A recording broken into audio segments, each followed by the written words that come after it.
black iron gate at the entrance of my long driveway, framed by stone pillars and guarded by security cameras. It was my way of keeping the world and the nosy neighbors at bay. For a while it worked, until Karen moved in across the street from the start. Karen made herself a problem. She was the kind of neighbor who'd walk right up to your property line with a measuring tape looking for violations. She'd complain about the unsightly color of your mailbox, the illegal way your trash cans were placed, even how loudly your trees rustled in the wind. The first time she approached me, she was holding a printed list, a full 2 pages of issues she had noticed about my property. I listened politely, nodded a few times, and then simply walked away without a word. I figured she'd get bored and move on. I underestimated her one afternoon. After a long shift at the precinct, I came home and found her standing in front of my open gate, hands on hips, glaring at my property like she was personally offended by its existence. "Your gate," she said sharply, "is a hazard. It's left open, and it's an invitation for criminals."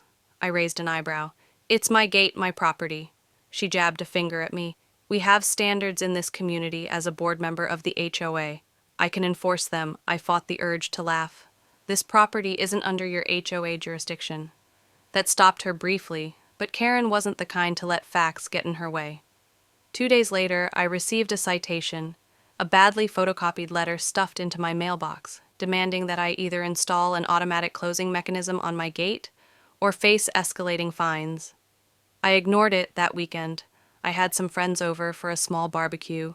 Good food, a few beers, music playing softly. Nothing crazy as the sun started setting. My friends packed up, and I walked them to their cars, and that's when it happened. As I stood near the gate saying goodbye, Karen stormed across the street like a woman possessed. Without a word, she grabbed the side of my heavy iron gate and slammed it shut so hard the entire stone frame shook. "You people think you can just do whatever you want," she shrieked. "Not in my neighborhood." Everyone froze, even my buddy Frank, who had seen his fair share of bar fights, just stared at her, speechless. Karen wasn't done. She pulled out her phone and started taking pictures of me, my guests, my vehicles. "This is all being documented," she barked. "You are violating community ordinances. You'll be fined, and if you don't comply, I'll have the sheriff remove you." I took a deep breath. Enough was enough without a word. I walked calmly to my truck, opened the glove box, and pulled out my badge. Chief Marcus Bennett, City Police Chief. I held it up for her to see, watching the realization dawn in her eyes, slowly at first. Then with growing horror, "You want to talk about law enforcement?" I said, voice low and steady. "You're talking to the highest-ranking officer in this district." Karen's mouth opened, but no sound came out, and just so.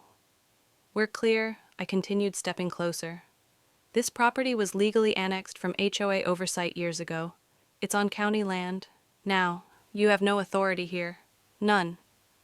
I could almost see her brain short-circuiting. She tried to recover, tried to regain the upper hand. You assaulted me by intimidating me," she blurted out. "I'm calling the cops." I smiled slightly. "Please do tell them you trespassed, vandalized private property, and attempted to issue false citations under a fake HOA jurisdiction. Let's see how that goes." Karen stumbled back a step, clutching her phone like a life preserver. For a second I thought she might actually call 911 out of pure stubbornness. Instead, she turned and fled across the street, slamming her own door behind her. My friends burst out laughing. Frank clapped me on the back. "Man, you're the most dangerous neighbor she could have picked a fight with over the next few weeks." Karen went silent. No more fake citations. No more yelling across the street. She even started parking her car facing away from my house, as if avoiding eye contact would somehow erase the memory, but the story didn't quite end there. A few months later, Karen tried one last desperate move. She filed a complaint with the actual county HOA board, claiming I was endangering the neighborhood with my open gate and frequent suspicious visitors.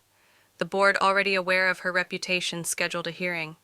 I showed up in full uniform, presented the deed, showing I was outside of HOA control, and played footage from my security cameras, showing Karen slamming my gate and trespassing the board, dismissed her complaint immediately, and issued her a formal warning. Any further harassment could result in legal action against her for abuse of process and harassment. After that, Karen kept her distance. She wouldn't even make eye contact when I drove past. I almost felt sorry for her. Almost today, my gate still swings open and closed, as I please. My Mustang sits proudly in the